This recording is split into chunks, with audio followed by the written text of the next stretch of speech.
sempre voltava tiquinho.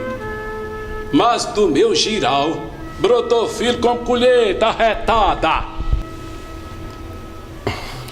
É que me doía a cabeça, pensando como levar 1 quilinho de carne para aqueles cristãos.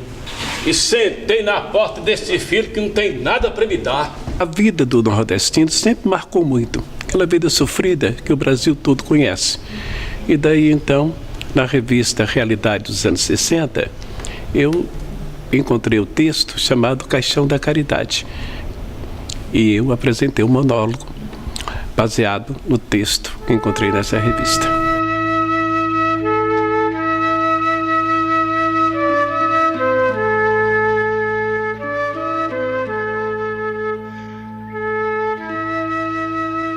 Comecei a minha carreira artística em Januária, nos anos 60, quando fui estudar internamente, internato de 150 jovens, e por influência do professor Geraldo Cérvulo de Araújo, iniciei com esquetes, que eram aqueles intervalos em peças que duravam mais de 3 horas.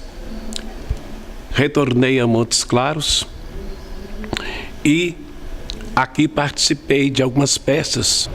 Visitei o Mundo Brasil. Trabalhei no Oco da Terra em São Paulo, Estrada do Paraná.